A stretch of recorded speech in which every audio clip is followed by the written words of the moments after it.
Life before the flood is kind of a mystery to us. You see, before this great flood of epic proportions, there still lived a whole civilization on the earth, but it was the earth itself that was a much, much different place. I truly think this is a question that every single Christian has thought about at some point. What was life like before the flood?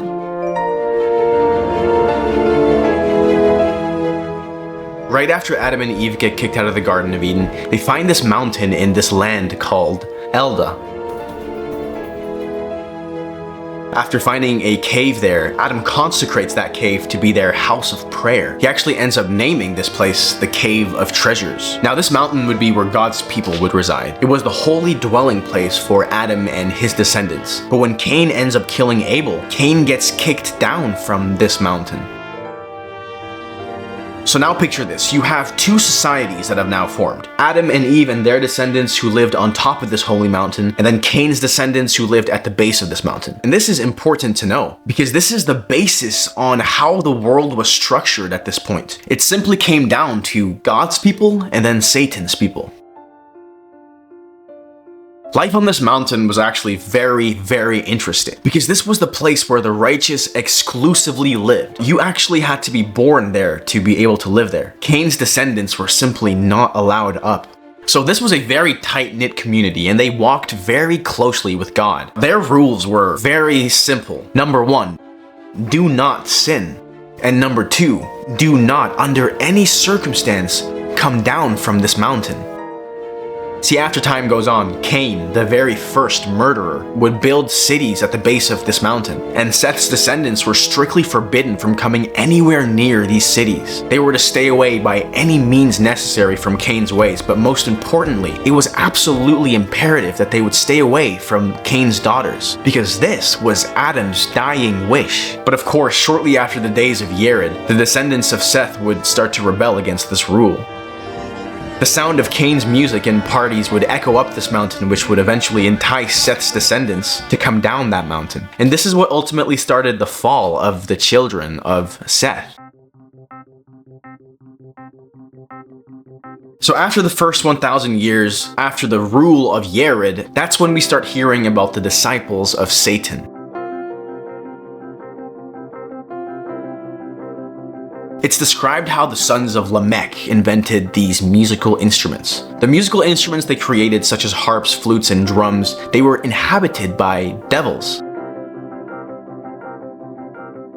The children of Cain, influenced by these instruments, engaged in this wild lifestyle of fornication. Satan ended up taking advantage of this situation to tempt the sons of Seth. After getting enticed by the beauty and unashamed nakedness of Cain's daughters, they would fall into lust and fornication. You see, over time, more of the sons of Seth would join the sons of Cain, leading into further corruption. They had erected images and brass idols for their false gods, and they were all practicing all kinds of evil. The sons of Seth still went down to this camp of the children of Cain, and when they tried to return to this holy mountain, they would find out that they actually can't.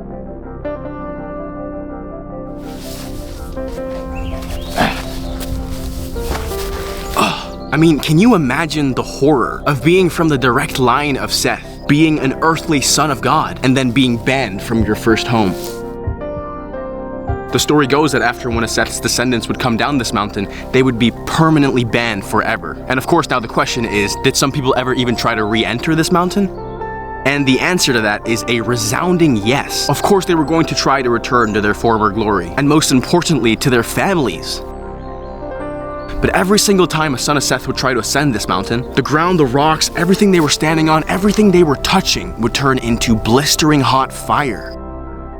I can just imagine Seth's sons trying to climb back up to their home, but as they climbed the mountain, they would quickly find out that these rocks would turn into absolute fire. And the higher they climb, the closer they get to home, the hotter these rocks would get, until eventually they quickly realize they can't continue. Now, one thing that is very interesting to note is how this mountain was indeed a very desirable place to live. At that time, they literally had paradise situated right above them in the sky. And this leads me back to my original point. I mean, the world was so drastically different before the flood. But what exactly changed?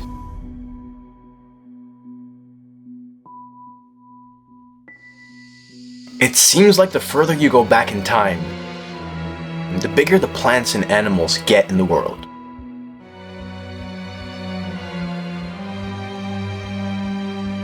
I mean, we find these fossils of towering dinosaurs and massive insects, but after the flood, it seems like life just gets smaller and smaller.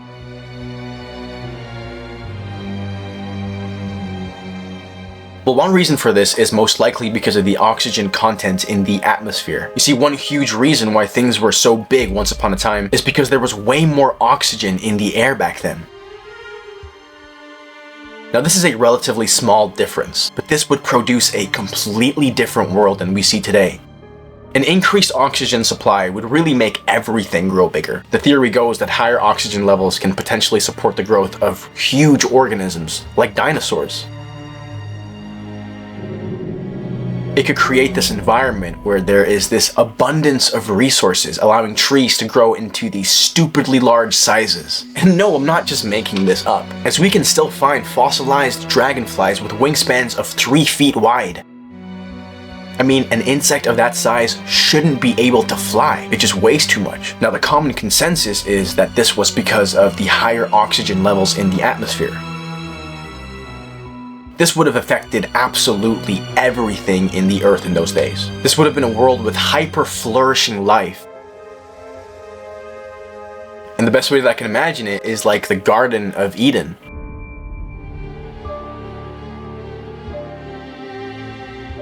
The days of Adam were 930 years long. This is more than multiple lifespans today, and something we could only dream of experiencing. But again, after the flood, life just seems to get shorter and shorter. And I think I might have a theory as to why.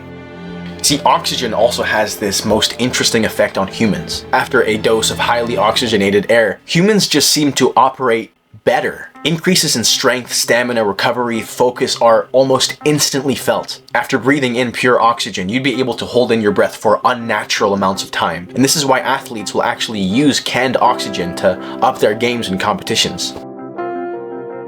Now, if this all sounds too good to be true, then you're probably right, because there is a catch. You see, we do indeed become Superman with a high-level oxygen atmosphere, but the only problem is it's poisonous if you inhale it for too long. Now, my theory is that before the flood, people just had different genetics that could handle this type of air. I think the reason why Adam and Eve lived so long was because their bodies were designed to handle this oxygen-rich environment. I mean, can you imagine what we'd be capable of today if we were adapted to this type of atmosphere? Life on Earth would straight up look like an Avengers movie. You would just not get tired, you'd sleep less. You could run for miles without even breaking a sweat. You could jump higher than any one of us could possibly even dream of. But this was just life before the flood. Of course, this is all just a theory. I wasn't actually there, and I'm by no means a scientist. But this potentially answers why Adam lived so long. This potentially answers why giants in the Bible could ever possibly even be a thing. The environment itself was different from our present world today. The atmosphere contained higher oxygen levels, which influenced the growth and development of life itself. This was the world right after it was created. This was the world as how it was intended to be. Such a place would have truly been an extraordinary sight to see. And I think I can speak for all of us when I say that we are all at a loss for not having seen such a marvelous sight. Because, ladies and gentlemen, this was life before the flood.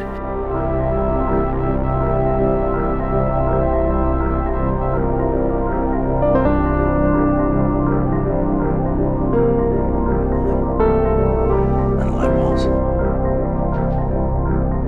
If you wanted to put together an account of exactly what happened from the moment of creation until the flood, you would have to go to Genesis. Genesis would tell you that God creates the heavens and then the earth. And then eventually man gets wiped out by this giant flood.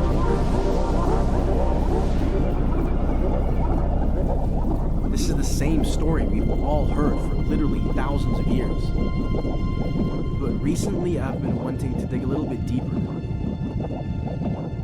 Well, something caught my eye when I was reading the Bible.